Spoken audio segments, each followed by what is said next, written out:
installment of doing weights without doing weights. Today we're going to talk about body weight, and not just your body weight, and baby weight, and not just the baby weight that goes on under your skin, but the baby weight you may carry in your arms and grow into a teenager and then adult.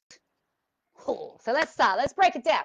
So when we're doing body weight, when I look at a personal trainer in the park, I see lots of push-ups, lots of lunges, lots of squats, and lots of crunches, lots of hovers. And while there's nothing wrong with those exercises, they're very limited. You know, our arm, if we take push-ups as an example, our shoulder just does this. But our shoulders in everyday life might push down, across, up, back. Like, our shoulders are very versatile, very mobile joints, and they have muscles the entire way around designed to twist and turn and weave and change and allow for flexibility.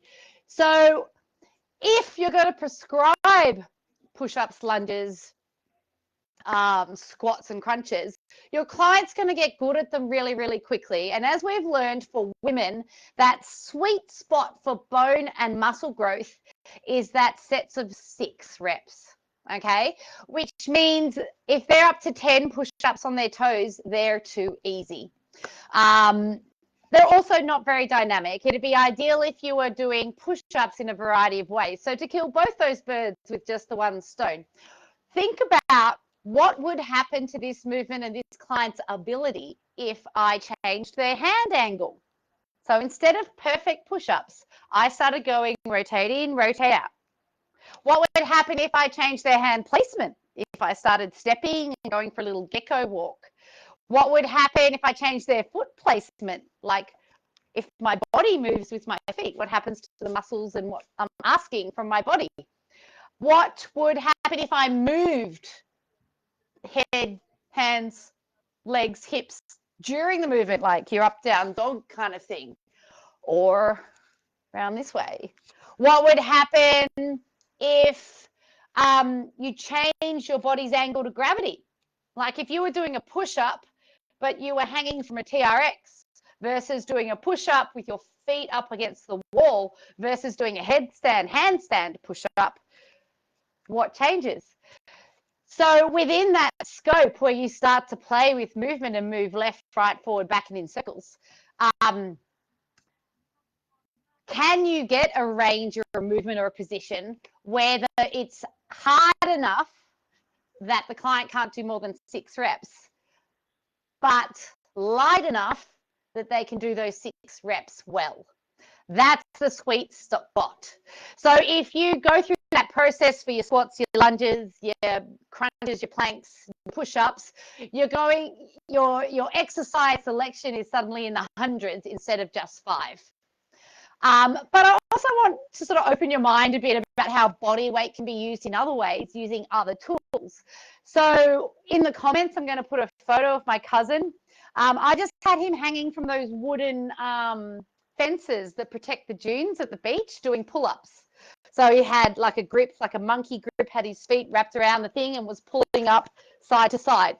Hanging from trees, hanging from bars. It's great for your muscles and for body weight training. Climbing trees. If you can do chin-ups, then apply those same rules. Once you get to 6, it's too many. And so on and so forth. TRXs, other gym tools. You don't need weights. You just need it to be hard enough, your body to be heavy enough in that position that you can do 6 reps well. Now, with babies, it can be controversial. So babies are another way of using body weight. People don't like the idea of using babies, and I'm coming from it from a functional fitness perspective. So I'm not advocating you do anything that puts the baby or the mother at risk or of harm or illness or injury. But what I am saying is, if you are training the woman in front of you to lift babies, what is more functional than lifting babies, right? Lifting babies. So if you can do a perfect squat, deadlift extension into the baby change table, and you can practice that and make it multi-directional and get her really good at that, That's great functional training. It's great weights, and you're not using a dumbbell or iron.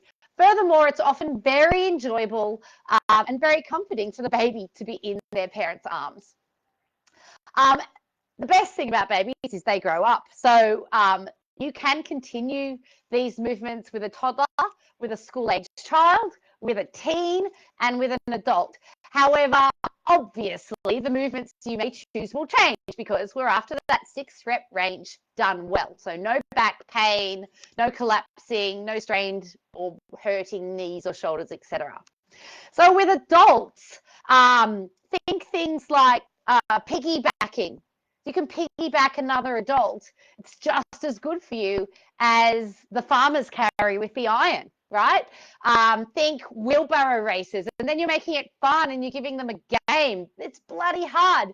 You'll be lucky in the beginning to get 5 or 6 reps out of that, especially the person walking along on their hands.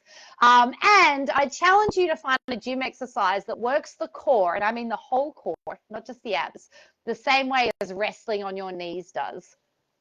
You will not find a variation of a crunch or a plank that works the body through those ranges deep into the core in that way.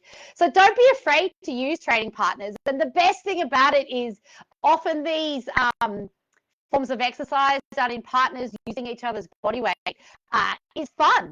It's fun, and you promote connection and touch, and people laugh, and that's going to supercharge the health benefits of your sessions. So have a look in the comments. I'm going to put some examples, and don't be afraid if you want to reach out and ask some questions. Go for it. I'll talk to you again next week.